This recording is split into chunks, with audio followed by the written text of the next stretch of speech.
Whoa, sorry, didn't see you there. Sixth grade geography, right?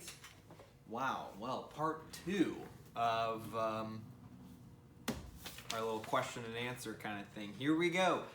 Chapter 13, lesson 3, same deal as last time. Have a pen out, have this in front of you. Chapter 13, lesson 3. Number 1, how has the end of communist rule affected young people in Eastern Europe and Western Russia? International popular culture. So, a lot of times in the Soviet Union, okay, they would limit the kinds of things that could come from other countries, right? In terms of movies, books, TV shows, sports, all that kind of stuff. Okay, it was all about, this is Russia, this is the Soviet Union, and we make our own stuff. Okay, so, but now, popular culture has entered into the former Soviet Union, okay? So that has had a big effect on young people, okay? Number 2, what benefit has come to Eastern European workers in recent years? The European Union, okay, the EU.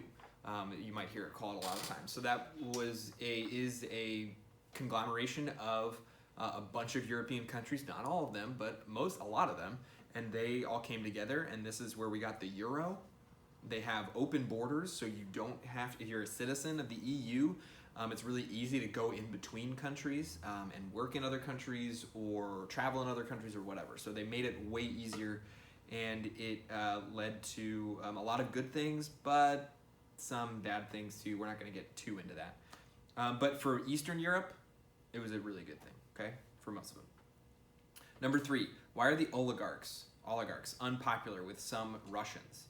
Okay, so the oligarchs, remember those guys are the ones who basically, after the fall of the Soviet Union in Russia, they bought up a bunch of industries.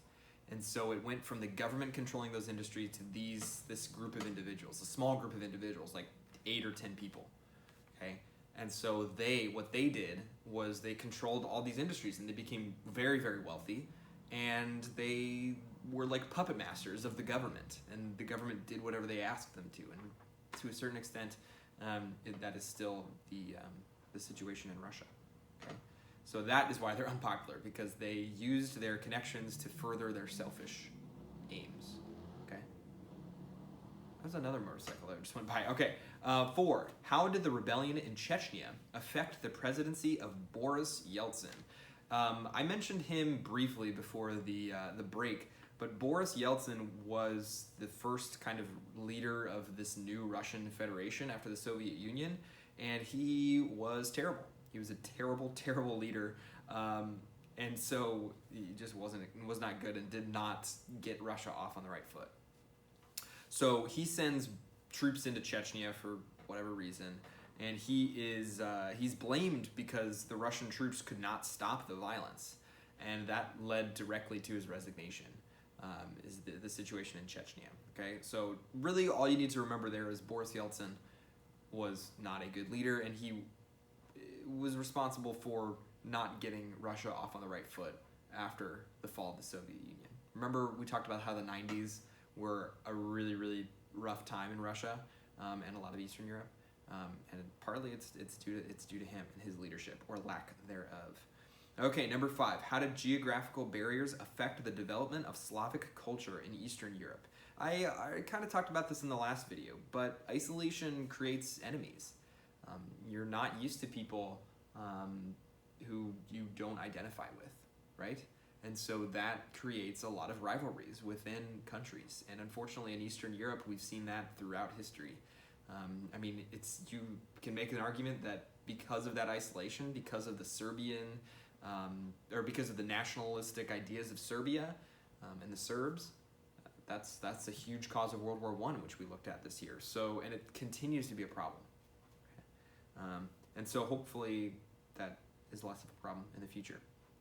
Number 6, what economic advantages and disadvantages of Eastern Europe's location between Europe? What are economic advantages and disadvantages of Eastern Europe's location between Europe and Asia? Okay, here we go. It's a close relationship with Asian markets like India, China, the Middle East. All those markets are pretty open to Eastern Europe. It's pretty easy to access, okay? Being closer to Europe means it's a higher standard of living, okay, because they get all the products from Western Europe. Okay, a disadvantage. Many of the countries of Eastern Europe do continue to live in the shadow of Russia. There is fear among them that Russia is going to start to take back land in places like Estonia or Latvia, some of those smaller countries. And also there's just a stigma of Eastern Europe.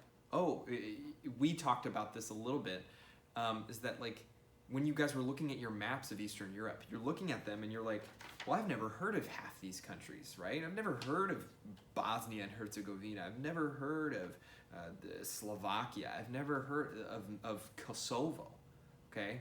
Macedonia, I didn't realize that was a country, okay? And so we have, especially in the United States, this kind of stigma against Eastern Europe. It's like, oh, well, that, they were the communist people, and so that has been hard for them to overcome. So we've got to do, that's why we learn about this. That's why we look at Eastern Europe so closely, is because, well, we've just not been exposed to it. We just don't really understand what's going on there. And so hopefully throughout this chapter, you guys have had a little bit better of an understanding, or have come to a better understanding of Eastern Europe. All right? So make sure you review these videos. Make sure you've got, all these filled out. Again, these are notes for you. You'll be able to use these sheets on your test on Wednesday. All right, we'll see you in a little bit. Or I'll see you hopefully for the live session at, I believe, 1 o'clock on Wednesday. All right, so tune into that. There'll be an email coming to you, and see you when I see you. Peace out.